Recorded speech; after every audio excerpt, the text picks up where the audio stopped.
있단 말이에요. 늘 교훈이 1대1을 하고 있었어. 근데 걔는 이제 말을 많이 안 하는 타입이니까 선생님과의 교류가 많이 없었을 텐데. 자, 가자. 오늘 해야 되는 두 번째 내용은요. 뭐에 대한 얘기냐면 전자기 유도 이거예요. 자, 전자기 유도는 뭘 얘기하는 거냐면 우리가 앞에서 배웠던 첫 번째 파트는 뭐냐면 우리는 이제 전류와 자기장 사이의 관계를 설명하는 건데 그 중에서 전류가 흐르면 주변에 자기장을 만들어 그 자기장이 자석의 자기장과 합성되면 실제로 물체를 움직이는 자기력이 만들어져 이런 얘기잖아요. 그래서 이걸 이용해서 우리가 만든 게 전동기야. 그 전동기는 전류가 흐르는 도선 주변에 자석이 있어서 자기력을 만들어서 도선을 움직이게끔 하는 모터 만드는 거야. 그래서 이 전동기는 전기 에너지를 이용해서 물체가 움직이는 운동 에너지를 만드는 장치야. 이거야. 그랬을 때 전류가 흐르는 도선 주변에 1차적으로 자기장은 얼마나 세게 흐르느냐? 이거 기억해야 돼. 그죠? 전류가 흐르는 도선 주변에 만들어지는 자기장은요. 직선 도선, 원형 도선, 솔레로이드 세 가지지만 보편적으로 우리는 R분의 KI라고 하는 걸로 자기장의 세기 구해. 이러한 전류가 흐르는 도선 주변에 자기장이 생기면 그 옆에 또 다른 자석이 자기장을 만들어. 그래서 그 두 개의 자기장에 의해서 전류가 흐르는 도선이 자기력이라는 힘 받게 되는데 그 힘의 방향은 오른손을 이렇게 펼쳤을 때 엄지손가락이 도선에 흐르는 전류 방향이고요. 내 손가락이 자석이 만든 자기장 방향이고요. 그리고 엄지손바닥이 보고 있는 오른손바닥이 보고 있는 게 바로 자기력 방향이야. 그래서 그 방향으로 힘 받아서 얘 움직여. 그랬을 때 이때 받는 힘의 크기는 뭡니까? 힘센 B라저씨로 계산하면 돼. 그래서 자석이 만든 자기장의 세기가 만약에 5테슬라고 그리고 도선에 흐르는 전류의 세기가 2암페어고 이 자기장 속에 있는 도선의 길이가 1m라면 저 도선은 10N의 힘으로 밀리는 거야. 이런 거 했어. 근데 그러면 무한히 긴 도선. 무한히 긴 도선이라는 얘기는요. 자기장의 영역만큼 도선이 그 안에 들어가 있어. 짧지 않아. 이런 뜻으로 얘기하는 거예요. 알겠어? 자, 그래서 이런 식으로 자기력이 작용한다는 얘기를 우리가 지난 시간에 한그득 한 거야. 그래서 지난 시간에 우리가 배운 건 이거예요. 그래서 자기력 방향이 어디야 뭐 이런 얘기 했었고요. 자, 그러면 오늘은 두 번째 관점은 뭐냐면 두 번째 관점은 이거지. 그러면 전류가 흐르는 도선 주변에 자기장 생겨. 됐어? 그럼 다시 말하면 심플하게 표현하면 전류가 됐어? 전류가 뭐 만들어? 자석 만들어. 이 얘기잖아. 자, 그러면 우리는 거꾸로 자석이 전류를 만드는 거꾸로의 행태도 가능해? 이거 가능해. 됐어? 실제로 여러분들이 자석이 가지고 있는 자기장의 세기만 변화시킬 수 있으면 그 변화에 의해서 주변에 유도된 전류를 만들 수 있어. 이 얘기입니다. 그래서 우리는 원래 전지가 전류를 흐르게 해야 되는데요. 자석에 의해서 유발된 전류를 우리는 유도 전류라고 하는데 유도라는 단어는 꼭 쓸 필요는 없어서 생략도 가능합니다. 그래서 자기장을 변화시켜서요. 우리가 전류를 생산할 수도 있어 라고 하는 겁니다. 그러면 실제로 자기장을 변화시켜서 전류를 만들어내는 걸 우리는 과학에서 뭐라 그럽니까? 이걸 전자기 유도라고 할래. 자석으로 전기 만드는 걸 전자기 유도라고 해요. 이 전자기 유도를 이용한 게 뭐가 있습니까? 가장 요즘에 핫한 발전기가 그거야. 그래서 우리가 전기를 생산하는 거 바로 발전기가 있기 때문인데 이 발전기가 전자기 유도라는 이 원리를 이용해서 만든 거야. 알겠냐? 자, 이 발전기는요. 전동기하고 거꾸로요. 발전기를 움직이면 그 운동에 의해서 자석을 넣었다 뺐다 하면서 자기장을 변화시켜.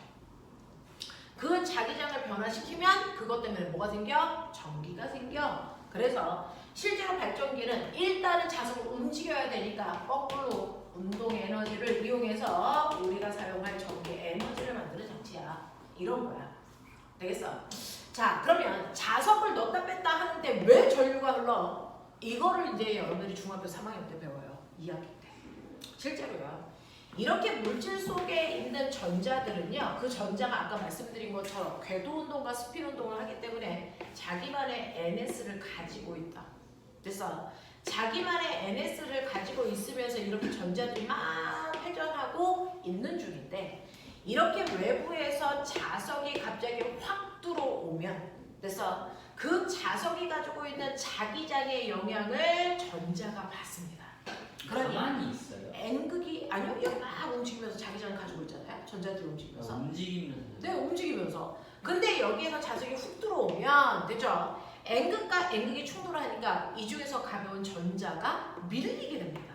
그렇죠? 자, 이 밖에 있는 N극에 의해서 이 전자의 N극이 밀리게 되죠.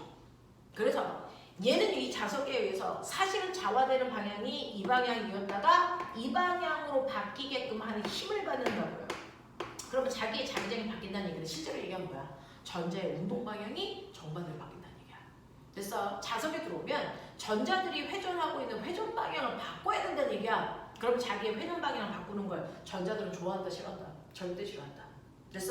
그래서 전자들은요. 이렇게 외부에 자기장이 들어와서 자기의 자기장에 영향을 주는 걸 싫어하기 때문에 자석이 들어오지 못하게 하는 방향, 자석의 운동을 방해하는 방향으로 전자들이 단합해서 움직이려고 하는 행동을 보입니다. 그래서 결론적으로 어떤 일이 발생하냐면 이렇게 지 마음대로 움직이던 전자가 불규칙하게 움직였던 이러한 도체 속에서 이렇게 자석에 들어오게 되면 얘를 못 들어오게 단합되는 행동을 하기 위해서요. 전자들이 모두 다 같은 방향으로 이동하는 현상들이 생긴다 순간. 그래서 이걸 우리가 중학교 2학년 때 배웠죠. 전자가 모두 다 같은 방향으로 회전하는 게 바로 뭡니까? 전기가 뭐 하는 겁니까? 순간 흐르는 형태가 만들어질 겁니다. 그래서 자석의 운동을 방해하기 위해서 전자들이 이렇게 모두 다 같은 방향으로 회전을 하게 되면서 그 순간 도선의 전류가 흐르는 행위가 만들어진다.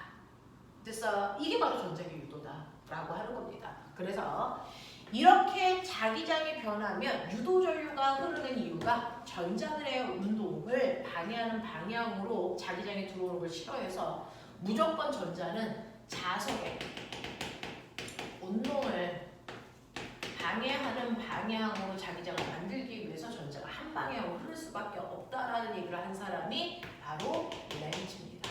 그래서 렌츠의 원리라고 합니다.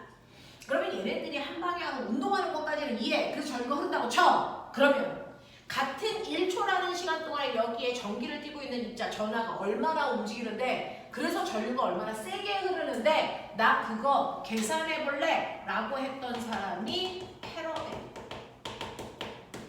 그래서 이 도선 속에 그러면 유도 전류가 흐르는데 어떻게 하면 전류 더 세게 흐르게 할 수 있어? 이걸 알아낸 사람이 패러데이. 그래서 패러데이는요. 전류가 흐르기 위해서는 일단 전압이 필요한데 어떻게 하면 저 도선에 더 센 전압을 걸 수 있어? 그거는 무조건 자석의 운동을 방해하는 방향으로 전류를 흐르게 하기 위해서 전압이 걸려. 네. 그리고 시간당 자석의 세기의 변화에 비례하는 만큼 생겨. 그러니까 자석의 세기가 똑같이 처음에 10이었던 자석이 2개가 있었다고 쳐봐.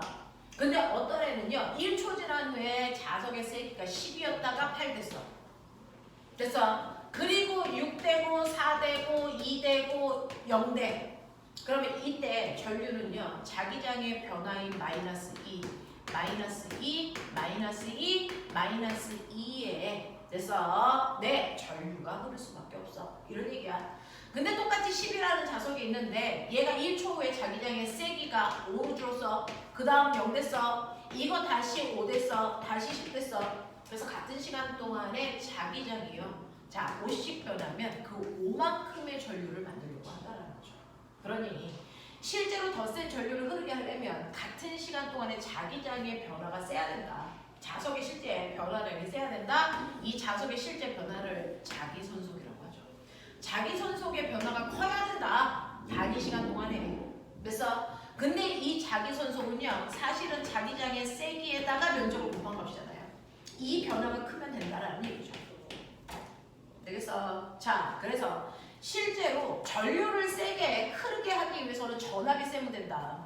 그러면 자석에 의해서 유발된 전압을 우리 고등학교 때 뭐라 그러니? 유도 기전력. 고등학교 때는 전압이라는 단어 안 써요. 전위 또는 기전력이라고 표현합니다. 자, 그래서 자석에 의해서 유발된 전압을 유도 기전력이라고 하고요. 유도 기전력은 같은 시간 동안에 변화한 자기장의 변화량 또는 면적의 곱에 그래서 비례하는 만큼 유도 전류가 생긴다. 요 얘기가 핵심이야. 자, 그러면 요거 가지고 중3 버전까지만 하고 끝낼게. 그러면 이렇게 자유롭게 움직이는 전자가 많은 게 바로 금속 도체야. 이 금속 도체 속에는요, 자기만의 운동 방향으로 움직이면서 NS를 가지고 있는 전자들이 드글드글한 상태. 됐니? 여기에다가 자석을 넣었다 뺐다 하면서 자기장을 변화시켜 여기에 유도 전류가 흘러서 그 전류를 한데 모아 꼬마 전구에 보내서 꼬마 전구에 불키게 할 거야. 이 장치야. 그럼 내가 여기다가 자석에 N극을 훅 넣어. 그러면 N극에 자기장이 들어오면 얘네들이 밀리니까 그거 싫어서 N극 못 들어오게요. 얘네들은 위쪽 방향을 N극을 만들려고 전자들이 모두 다 같은 방향으로 해줘. 됐어? 그러면서 순간 여기에 유도 전류가 흘러서 꼬마 전구에 불이 들어와요. 그랬다가 이 N극이 쏙 들어왔다가요. 이제 거기에 적응하고 있는데 갑자기 N극이 나간대. 나가는 거 좋아? 그것도 싫어. 나가면 자기 운동 방향이 또 바뀌어야 되니까. 되겠어? 그래서 얘가 나가려고 한다면 N극이 나가려고 한다면 요번에 N극 나가는 걸 방해하기 위해서 거꾸로 여기에 S극, N극을 만들어서 자석을 못 나가게 당기는 방향으로 유도전류 흐르죠. 자, 그렇다면 들어올 때 생기는 유도전류 방향은 위쪽을 N극을 만들려고 이렇게 흘렀다면 나갈 때는요, 못 나가게 이쪽을 S극을 만들기 위해서 유도전류가 아까랑 거꾸로 흘러야 됩니다. 됐어? 자, S극이 들어오려고 그래. 들어오는 거 좋아 싫어? 싫죠? 그러게 하면 무슨 극 만들겠어? 무슨 극? S극. 청력으로 밀어야 되니까. 자, S극이 나간대요. 그럼 어떻게 해야 돼? 못 나가게 해야 되죠? 그러니까 여기에 무슨 극 만들어야 돼? N극. 되겠니? 그랬을 때 중3 시험 문제는 뭐냐면 1번, 2번, 3번, 4번 이 도체 통 속에 전류가 흐르는 방향이 같은 것끼리 묶어라. 이거죠. 전류가 흐르는 방향이 같은 거는요. 위쪽에 걸려있는 극이 같으면 같은 방향으로 전류가 흐른다. 그래서 1번과 4번이 같은 방향으로 전류가 흐르고요. 2번과 3번이 또 같은 방향으로 전류가 흘러요. 근데 우리의 발전소는요. 이렇게 자석을 넣었다 뺐다 해요. N극을 넣었다 뺐다 넣었다 뺐다 하면서 생긴 전류를 우리 집에 보내주는 게 이게 발전이에요. 됐어? 자, 그럼 넣을 때 전류가 우리 집에 들어오는 방향과 뺄 때 전류가 흐르는 방향이 정반대잖아요. 그래서 우리 집은 주기적으로 전류의 방향이 바뀌는 무슨 전류가 들어온다? 교류 전류가 우리 집에 들어와요 라는 얘기예요. 알겠어? 이런 식으로 자석을 넣었다 뺐다 하면서 교류 전류를 만들어서 보내는 걸 우리는 터빈을 돌린다 이렇게 표현합니다. 그래서 발전소는 이렇게 터빈을 돌리는 방식으로 전류를 생산해서 우리 집에 교류 전류를 만들어서 보내줘요. 알겠어? 네. 이때 변화량이 더 클수록 높은 전압을 만드니까요. 훨씬 더 센 자석을 더 빠른 속도로 넣었다 뺐다 할수록 훨씬 더 많은 전류가 흐를 거고요. 또 이 도체통 속에 감아놓은 전선의 개수가 많을수록 훨씬 더 높은 전압이 걸려서 훨씬 더 센 전류가 생산돼서 우리 집에 온다. 알겠습니까? 네. 이걸 구체적으로 계산하는 건 다음 주에 할게요. 되겠냐? 오늘은 여기까지만 하자. 수고했다. 다음 주에 쳐주면 뒤진다. 빠져.